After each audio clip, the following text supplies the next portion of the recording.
Hi friends, എല്ലാവർക്കും നമസ്കാരം. ഞാൻ ഇന്ന് വന്നിട്ടുള്ളത് നേന്ത്രപ്പഴവും അരിപ്പൊടിയും വെച്ച് ബനാന ബോൾസ് ഉണ്ടാക്കി ഒരു സ്വീറ്റ് റെസിപ്പിയുമായിട്ടാണ്. കുട്ടികൾക്കൊക്കെ വളരെയധികം ഇഷ്ടപ്പെടുന്ന റെസിപ്പിയാണ്. നല്ല ടേസ്റ്റോട് കൂടിയിട്ടുള്ള ബനാന ബോൾസ് പായസമാണ്. എന്നാൽ അതെങ്ങനെയാണ് ഉണ്ടാക്കുന്നത് നമുക്ക് നോക്കാം. ഇനി സ്വീറ്റ് ഉണ്ടാക്കാനായി 2 നേന്ത്രപ്പഴം എടുത്തിട്ടുണ്ട്. അത് നമുക്ക് കട്ട് ചെയ്തെടുക്കാം. ഇതിവിടെ കട്ട് ചെയ്തെടുത്തിട്ടുണ്ട്. അതൊരു പാനിലേക്ക് ഇട്ട് കൊടുത്ത് നമുക്ക് വാട്ടിയെടുക്കണം. അതിനായി ഒരു പാൻ സ്റ്റൗ మీద വെച്ച് കൊടുത്തിട്ടുണ്ട്. ഈ കട്ട് ചെയ്ത ഈ പഴം ഇതിലേക്ക് ഇട്ട് കൊടുക്കാം. ഇതിലേക്ക് ഒരു പീസ് വെണ്ണ ഇട്ട് കൊടുക്കാം. ഇതിവിടെ നിന്ന് വാടി വരണം.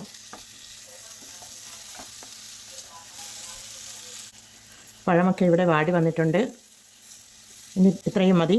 ഇനി നമുക്ക് തീ ഓഫ് ചെയ്ത് കൊടുക്കാം. തീ ഓഫ് ചെയ്ത് കൊടുത്തിട്ടുണ്ട്. ഇനി ഇത് തണിഞ്ഞു കഴിഞ്ഞാൽ മിക്സിയുടെ ജാറിലേക്ക് ഇട്ട് കൊടുത്തൊന്ന് അരച്ചെടുത്ത് കൊണ്ടുവരണം. വെള്ളമൊന്നും ചേർക്കേണ്ട ആവശ്യമില്ല. അതൊന്ന് തണുക്കുവാൻ വേണ്ടി മാറ്റി വെക്കാം. പഴം ഇവിടെ തണുത്ത് വന്നിട്ടുണ്ട്. ഞാനത് മിക്സിയുടെ ജാറിലേക്ക് ഇട്ട് കൊടുത്തിട്ടുണ്ട്. അതിലേക്ക് ഒരു ടേബിൾ സ്പൂൺ പഞ്ചസാര ഇട്ട് കൊടുക്കാം. പഞ്ചസാര ഇട്ട് കൊടുത്തൊന്ന് അടിച്ചു കൊണ്ടുവരാം. പഴം ഇവിടെ അരച്ചെടുത്ത് കൊണ്ടുവന്നിട്ടുണ്ട്. ഇനി നമുക്കിതൊരു ബൗളിലേക്ക് ഇട്ട് കൊടുക്കാം.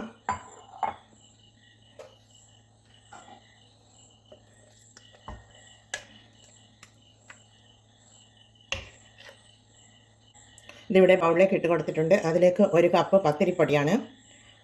250 ml ഒരു കപ്പ് പത്തിരിപ്പൊടിയാണ്. അത് നമുക്ക് ഇതിലേക്ക് ഇട്ട് കൊടുക്കാം. ഒരു 1/4 ടീസ്പൂൺ ഉപ്പ് കൂടി 1/4 ടീസ്പൂൺ ഉപ്പ് കൂടി ഇട്ട് കൊടുക്കാം. ഇട്ട് കൊടുത്ത് കൈകൊണ്ട് തന്നെ ഒന്ന് കുഴച്ചെടുക്കാം.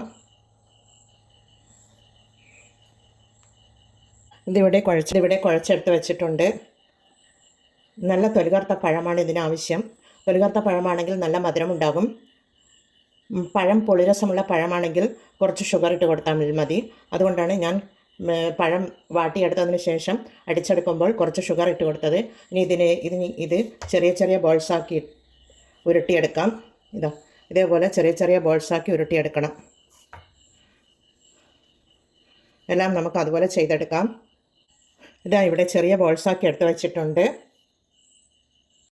ഇനി ഇതുണ്ടാക്കാൻ വേണ്ടി സ്റ്റൗ మీద വേറൊരു പാൻ വെച്ച് കൊടുത്തിട്ടുണ്ട്. അതിലേക്ക് 1 കപ്പ് വെള്ളം ഒഴിച്ചു കൊടുക്കാം.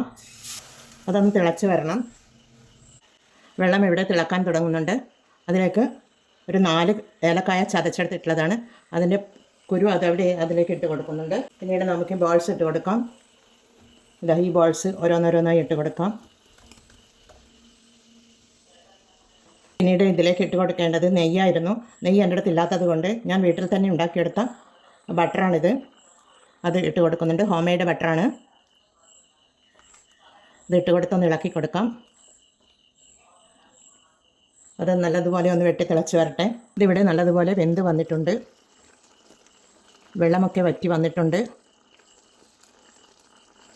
ഇത്രയും മതിയാവും. ഇത് അടിപിടിക്കാതിരിക്കാൻ ഇടയ്ക്കിടെ ഇളക്കി കൊടുക്കുന്നുണ്ടായിരുന്നു ഞാൻ. ഇനി ഇതിലേക്ക് നമുക്ക് ശർക്കരപ്പൊടിയാണ്. അതിട്ട് കൊടുക്കാം.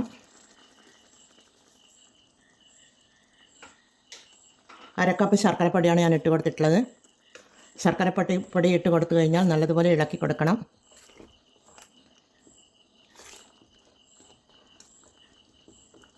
ശർക്കരയുടെ മധുരമൊക്കെ ആ ബോൾസിൽ പിടിച്ച് കിട്ടണം. അതുവരെ നമുക്ക് ഒരു 2 മിനിറ്റ് ചെറിയ ഫ്ലെയിമിൽ വെച്ച് കൊടുത്ത് നമുക്ക് മൂടിയിട്ട് കൊടുക്കാം. അടിപിടിക്കാതിരിക്കാൻ ഇളക്കിക്കൊണ്ടിരിക്കുകയും വേണം. ഇതിവിടെ കുറുകി വന്നിട്ടുണ്ട്.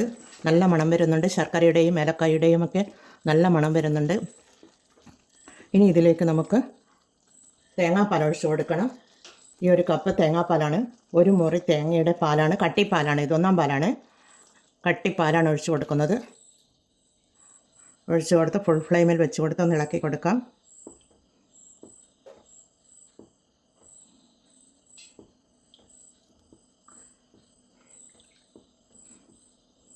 ഒന്ന് തിളച്ച് വരണം. പിന്നീട് ഇതിലേക്ക് 1 ടേബിൾ സ്പൂൺ പത്തിരിപ്പൊടിയാണ്, അരിപ്പൊടിയാണ്. അത് ഒരു ബൗളിലേക്ക് ഇട്ട് കൊടുക്കുന്നുണ്ട്. കുറച്ച് തേങ്ങാപ്പാൽ ഞാൻ 2-ാം പാലിൻ്റെ കുറച്ച് പാലൊഴിച്ച് അവിടെ എടുത്ത് വെച്ചിരുന്നു. അതിൽ നിന്ന് കലക്കിയെടുക്കാം. ആ അരിപ്പൊടി ഒന്ന് കട്ടയില്ലാതെ കലക്കിയെടുക്കണം. ഇതിവിടെ കലക്കിയെടുത്തിട്ടുണ്ട്. ഈ കലക്കിയെടുത്ത അരിപ്പൊടിയുടെ മിശ്രിതം ഇതിലേക്ക് നമുക്ക് ഒഴിച്ചു കൊടുക്കാം. ഒഴിച്ചു കൊടുത്തൊന്ന് ഇളക്കി കൊടുക്കാം.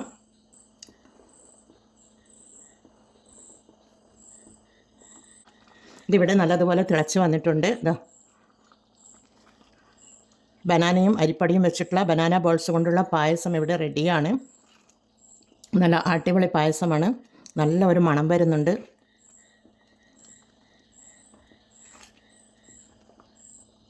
ലാസ്റ്റ് ഇതിലേക്ക് നെയ്യിൽ വറുത്തെടുത്ത അണ്ടിപ്പരിപ്പ് മുന്തിരിങ്ങയും കൂടി നമുക്ക് ഈ നട്ട്സ് ഇട്ട് കൊടുക്കാം. നട്ട്സ് ഇട്ട് കൊടുത്തൊന്ന് ഇളക്കി കൊടുക്കാം. അടിപൊളി ബനാന ബോൾസ് പായസം ഇവിടെ റെഡിയാണ്. എന്നാൽ എല്ലാവരും ഇത് ട്രൈ ചെയ്ത് നോക്കണേ. ട്രൈ ചെയ്ത് നോക്കി ഫീഡ്ബാക്ക് അറിയിക്കണേ. കമൻറ്റും സബ്സ്ക്രൈബും ചെയ്ത് സപ്പോർട്ട് ചെയ്യണേ. അടുത്തൊരു വീഡിയോയുമായി വരുന്നത് വരെ എല്ലാവർക്കും താങ്ക് യു ഫോർ വാച്ചിങ്.